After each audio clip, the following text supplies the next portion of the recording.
Hey, Sleepies. I just wanted to do a super quick recap of today. It's day 2 of the Northwest Tarot Symposium. This is just from my perspective, my experience of attending, day 2 of the all access event.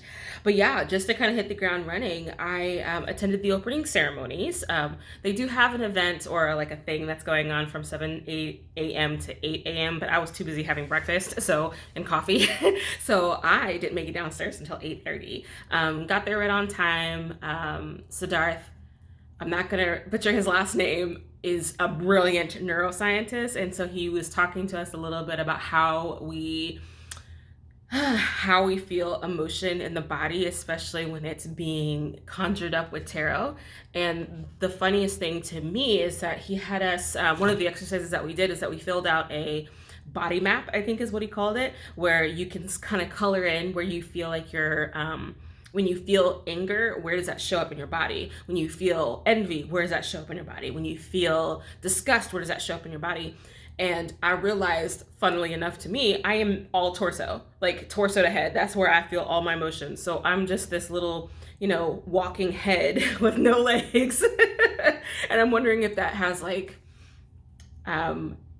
got some work to do kind of like connotation to it. So we'll see how it goes. We'll see what it does. And I sent it to my wife and she's like, saving this. Go figure. Anywho, after that one, we went into a presentation from Mary Kay Greer, and it was 2 parts, fascinating and way too long, because I do relationship readings frequently, and sometimes after I do like maybe 4 or 5 readings back to back, I'm so done with love. I'm so done with relationships. I just want to talk money and finances and what can you do to climb the corporate ladder. Like that sometimes turns into what happens for me. So spending an hour and a half talking about the Lover's card was fascinating, primarily because she brought to the table like all of these historical components, like from the Visconti, how the Visconti portrayed the Lover's card, to the Rider-Waite-Smith, how the Rider-Waite-Smith portrayed the Lover's card, even like the Thoth, there were some other titles that I had to write down because this just tells you how much I know. I thought there was only like those predominantly Visconti, Thoth, Rider-Waite-Smith, Marseille, Italia, and I found out that there's some more styles of tarot, and so that was news to me. And then I learned that 2 decks that I see pretty frequently in the store are actual systems of tarot. I thought they were just kind of like, oh, that's a fun thing on the side. No, it's an actual system, fool. So I'm grateful to have learned something out of that, and I really did get something out of kind of taking the historical approach to the Lover's card in relation to a spread that we pulled. So that was fun. And we also had a noisy bunch of ladies in the front, so they were kind of distracting. So I'm just like, trying not to be too twitchy, trying to focus on Mary because she deserves all the time and the respect. And then we have noise. So it's just like, respect our elders, yo. Anywho, we'll keep it moving. So after Susan was Madame Pamita and T. Susan Chang, and I decided to go to Miss Pamita's because she was talking about the magic of Slavic winter divinations. And I found that wildly interesting because I learned some different methods of divination that are used, one of which being like young women, particularly, this is during winter, young women will stand over a bowl and light a beeswax based candle, allow the wax to drip in the bowl, and then you'll take the wax after it's cooled and then cast a shadow onto your wall using your candle, and then do a bit of divination from the shapes that shadow casting provides. And how cool is that? That to me is like, I want to do that. Do I have beeswax? I do have beeswax candles at home, so maybe I can do that and find out the name of my husband. After that was either the Witchy Journey through Tarot History with Risa Miller, or the Introduction to Mediumship Tarot Readings with Ethany Dawn.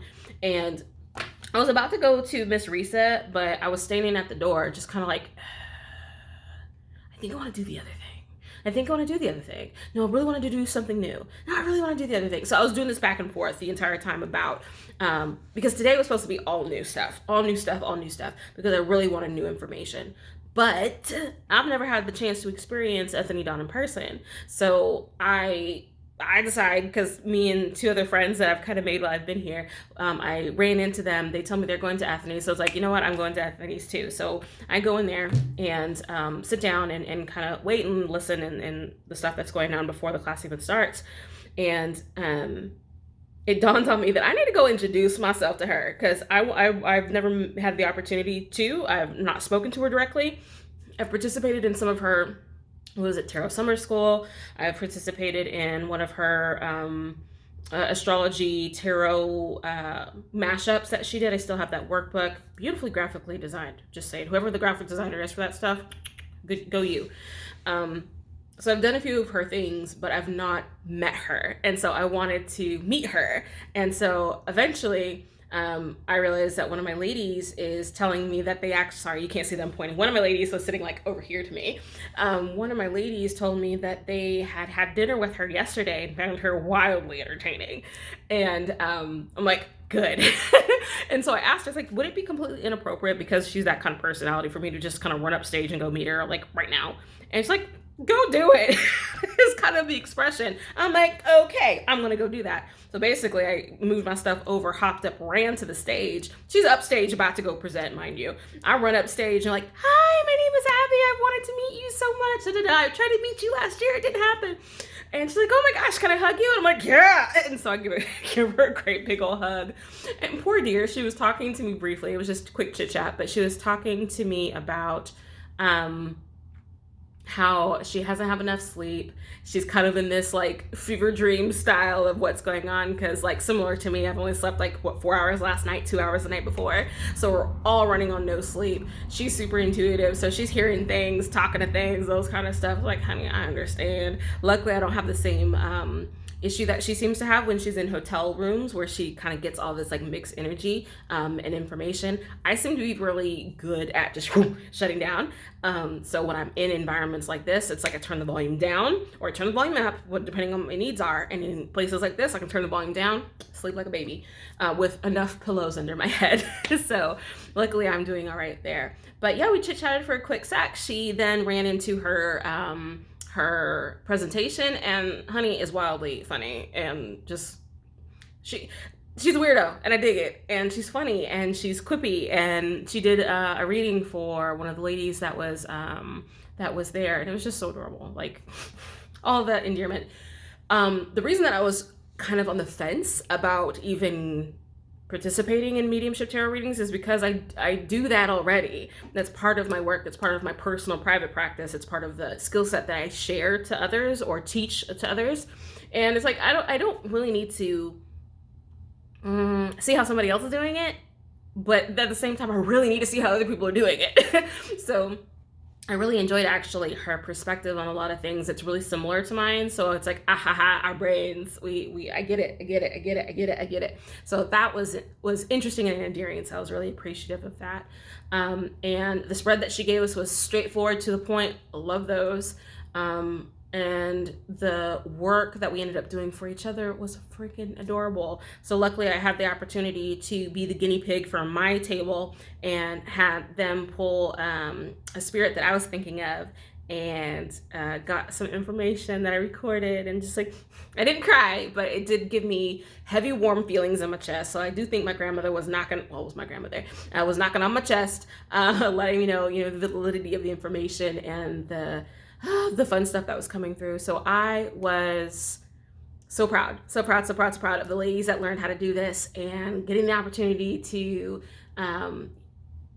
get a quick message from my grandmother, and also learn about the philosophy and methodology that Ethany brings to her readings, and simultaneously understand that I'm not the only one out here that's doing ancestral work, mediumship work, with tarot, or just in general. So yeah, I really enjoyed it. I really enjoyed it.